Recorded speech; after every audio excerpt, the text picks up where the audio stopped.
Всем привет! Рада приветствовать вас на своем канале. Сегодня я покажу, как сплести декор для такой баночки. А самое интересное, что этот декор мы будем плести из остатков трубочек. Это наверняка каждая мастерица, которая занимается плетением, рано или поздно задается вопросом, что делать с остатками. Бывают такие остатки, которые жалко выбрасывать. У меня от недавнего плетения тоже остались вот такие вот небольшие трубочки. И их сегодня как раз-таки я и буду использовать в плетении. Вот чтобы вы сравнили, вот рабочие трубочки, длина. И посмотрите на размер вот этих вот остатков, да, которые у меня остались. Вот именно их сегодня я покажу, как красиво использовать. Все рабочие трубочки и остатки должны быть увлажненными, поэтому подготовьте весь материал заранее. То есть, если у вас остатки слишком сухие, обязательно их увлажните и заверните в целлофановый пакет и дайте им немного полежать, чтобы они пропитались и стали эластичными. Итак, начнем мы выплетать с круглого стандартного дна. Здесь как раз таки я и использую свои вот эти вот остаточные трубочки. Я взяла по 3 пары, обязательно их немножко придавливаю в центре, чтобы это место было плотным, и потом в дальнейшем эта выпуклость никак не мешала стоять баночке. Беру 2 увлажненные рабочие трубочки, наращиваю одну в другую, то есть у одной трубочки я подкусываю кончик под углом, а второй просто вот сам вот этот вот небольшой хвостик, да, чтобы трубочка имела ровный срез. Добавляю полимерный клей, складываю трубочку, ту, которую я под острым углом подрезала, пополам и вставляю в другую рабочую трубочку. Таким образом у меня получается одна пара рабочих трубочек. Именно ими я начинаю работать. Оплетаю донышко веревочкой из 2. Веревочка из 2, схема идет, что нижняя трубочка у вас идет наверх, а верхняя вниз. То есть здесь следите за руками, и будет все понятно. Вот нижнюю трубочку мы снизу вверх, верхнюю сверху вниз, да, убираем, то есть вниз, и оставляем там. Вот таким образом я проплетаю 2 круга, не разъединяя свои стоечки, то есть по квадрату, да, вы видите, что начало здесь квадратное. И потом уже на 3-м круге я буду их разъединять. Итак, доплетаем этот круг, и следующий круг уже плетем, оплетаем каждую трубочку в отдельности. То есть мы вот таким образом разъединяем стоечки. Можете руками, как я, можете использовать шило или ножнички, как вам удобно. Также я напомню, что все наращивания выполняются за стойкой. Если у вас трубочка уже короткая, позаботьтесь заранее и не забывайте, это очень важный момент, чтобы изделие было красивым и опрятным. Всегда наращивания у вас должны приходиться за стойку, чтобы с внешней стороны ее не было видно, да, с лицевой стороны. Вот таким вот образом я наращиваю, и как раз место стыка у меня уйдет за стойку, ее видно не будет. Вот таким вот образом каждую стоечку по кругу мы оплетаем отдельно.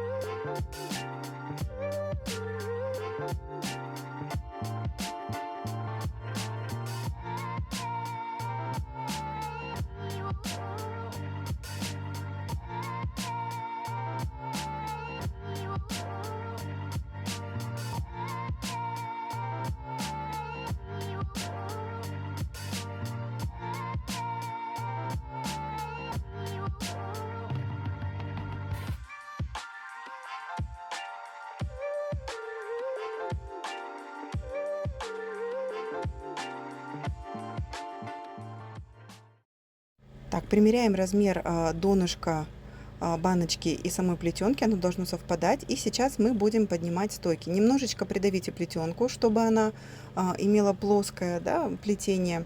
И теперь, так как я плету против часовой стрелки, поднимать стойки я переворачиваю плетенку, и чтобы не менять направление плетения, то есть чтобы не заканчивать ряд, не стыковать, я вот перевернула плетенку и буду плести уже против часовой стрелки, как мне и удобно. Так, все стоечки я подняла и зафиксировала. Зафиксировала я резиночкой. В идеале нужно оставить эти стоечки в таком положении, чтобы они высохли и приняли нужную форму. Но в принципе, меня это не смущает. Я добавляю еще 2 добавочные рабочие трубочки и буду плести веревочкой из 4, поднимать стойки и фиксировать. Итак, приступаем к выплетанию веревочки из 4. Вот здесь у меня 2 добавочные трубочки. Я беру крайнюю левую рабочую трубочку, веду над 3 другими рабочими трубочками и увожу за 4 стойку. Это схема плетения прямой веревочки из 4. Тут главное понять, как она плетется. Крайнюю левую беру рабочую трубочку над 3 другими за 4 стойку и наперед. Благодаря такому виду плетения у меня стоечки поднимутся, а внизу будет красивый аккуратный валик. Ну, если вам не нравится, как выглядит веревочка, вы в принципе можете продолжать плетение веревочкой из 2 и просто плавно поднять стоечки по банке, оплетая ее. Но в данном случае я решила все-таки сделать валик снизу. Мне нравится, в принципе, как выглядит на изделиях эти валики. Обязательно обозначьте первую стоечку, с которой пошел у вас самый-самый первый виток, да, этой веревочки из 4. Это нужно для того, чтобы легко и просто состыковать, закрыть ряд, состыковать эту веревочку. Итак, мы подошли к самой первой стоечке, откуда у меня пошел самый первый виточек. И сейчас я покажу, как закрыть правильно веревочку из 4, прямую веревочку из 4. Вот тут в плетении у меня остались кончики от добавочных трубочек. Я их подрезала и аккуратно туда вот к стоечкам убрала. Итак, как же закрыть схему веревочки из 4 прямую? Я беру крайнюю правую рабочую трубочку, отсчитываю 3 стойки и завожу за 4. Вот таким вот образом она у меня уходит за стойку и наперед. Опять беру крайнюю правую трубочку за 3 стойки, точнее перед 3 стойками, и за 4 стойку назад. Итак, беру последнюю рабочую трубочку, отсчитываю 3 стоечки перед 3 стойками, за 4 и наперед. Вот таким вот образом у меня состыковался ряд и получился такой аккуратный валик в самом начале. Таким образом у меня стоечки поднялись и зафиксировались. Так происходит, в принципе, стыковка веревочки из 4. Теперь я убираю 2 рабочие трубочки от предыдущей веревочки, оставляю только 2 и буду продолжать плести ими дальше. Чтобы постоянно не держать баночку, я ее вот так фиксирую резиночкой, и дальше у меня задача просто набрать высоту прямой веревочкой из 2. Плести я буду веревочкой из 2 по спирали, не стыкуя, а просто по спирали дальше буду оплетать.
Минимум перед загибкой за 1-2 ряда нужно поменять все стоечки, потому что длины стоечек нам уже не хватит. И я добавлю новые, точнее заменю на новые стоечки. В стоечке я буду использовать также остатки увлажненные и уже проплету 1-2 ряда и буду выполнять загибку. Шилом справа от стоечки я расширяю отверстие кармашек и вставляю подрезанные острым концом вниз свои трубочки остатки. Вот таким вот образом меняю по всей окружности стоечки. Они нам нужны влажные, новые, длинные, чтобы они были красивые в плетении. Когда вы расширяете кармашек, не забудьте о том, что можно навредить своему плетению острым шилом или ножницами. Поэтому будьте внимательны, не повредите само плетение. Расширяйте аккуратненько и подрезайте все стоечки, которые вы будете добавлять, чтобы они были под острым углом и легче входили в это отверстие. Конечно, было бы намного проще работать с сухими стоечками, они бы легче заходили, но потом их нужно опять увлажнять, опять ждать. На это просто нету времени, поэтому работайте просто аккуратнее шилом. Итак, вот как раз вот это вот место смены стоечек я прикрою еще рядом веревочки, и таким образом у меня вот эта вот стыковка, замена, не будет бросаться в глаза, она останется внутри плетения скрытым. Старайтесь каждый этот пенечек закрыть, чтобы его не было видно ни в просвете, то есть, ну, достаточно плотно плетите, чтобы не было заметно вот этого вот перехода, да, или он был максимально скрыт. В общем, здесь смотрите, можете остановить, стоп-кадр сделать и посчитать, сколько у меня рядков. Тут, видите, все индивидуально, размеры от ваших баночек зависит. То есть по такой же схеме вы можете оплести и большую тару, да, любую. Здесь я уже закончила оплетать ряд и подрезала стоечки и буду их вот таким вот образом к плетению, к стоечке рабочей трубочки прятать. То есть я здесь отмеряю приблизительно, сколько у меня уйдет, делаю расширение ножничками и туда вот этот вот хвостик я увожу. Таким образом у меня спрячутся мои рабочие трубочки и я могу приступать к загибке. Итак, приступаю к выполнению загибки. Я завожу вот так стоечку за соседнюю. Таким вот образом по кругу, по всей окружности я завожу одну за другую. И получается вот такое вот в конечном итоге солнышко. Это первый этап загибки. Загибка у меня будет также повторять нижний валик. Валик будет достаточно объемный, но здесь я не буду использовать загибку разгада или же какую-то другую. А самую последнюю стоечку я завожу вот сюда, в петельку, в первую самую, да, петельку, точнее, вот, которая у меня получается от первой моей стоечки. Вот под нее я как раз-таки и завожу. Здесь обратите внимание, что после того, как вы проделали вот эти все манипуляции, нужно максимально плотно подтянуть все стойки, чтобы они лежали прям плотно-плотно. Теперь я беру произвольно любую трубочку, здесь неважно откуда начинать, и веду, получается, к четвертой стойке. Вот 3 рабочие трубочки я отсчитываю, и к четвертой стойке, обратите внимание, я вот сюда вот подрезаю под острым углом вот такой вот кончик и делаю расширение возле стоечки, и вот этот вот кончик как раз вот сюда вот он у меня и встает. Это будет первый виток. Так, теперь берем следующую стоечку. Опять ведем ее над тремя и к четвертой стоечке. Ну, стоечки там уже вы не запутаетесь, потому что это будет следующая по очереди стоечка. Опять-таки делаю расширение шилом, вот такой вот кармашек. И к этой стоечке веду рабочую трубочку. Опять-таки подрезаю под острым углом и сюда же ее прячу. По такому принципу я прорабатываю все рабочие трубочки, все стоечки. И как состыковать, как закрыть данную загибку, я вам покажу.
Итак, осталось 3 последние трубочки. Точнее, вот эту третью трубочку тут прям видно, куда нужно вести. Вот к этой стоечке. С нее начинался самый-самый первый виток.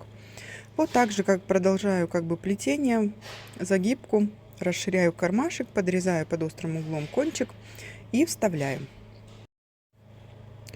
А вот второй виток мы уже укладываем. Тут нужно смотреть, вот если первый, то между стоечкой и 2 витками. Тут вот он прям, если вот так вот вести, как бы продолжая вести эту трубочку, она показывает, к какой стоечке должна идти сама вот эта вот трубочка рабочая. Но если по порядку, то, естественно, это следующая наша стоечка, или же вот между стойкой и 2 витками. И последнюю третью трубочку мы укладываем между стойками и 3 витками. Вот сюда вот. Последнюю трубочку особенно тщательно укладывайте, потому что именно вот последняя, она ложится на все плетение, то есть под все витки, и она хочет вот не так лечь, как надо. Здесь, когда закончите, обязательно все подровняйте, все уплотните, чтобы у вас загибка плотно садилась.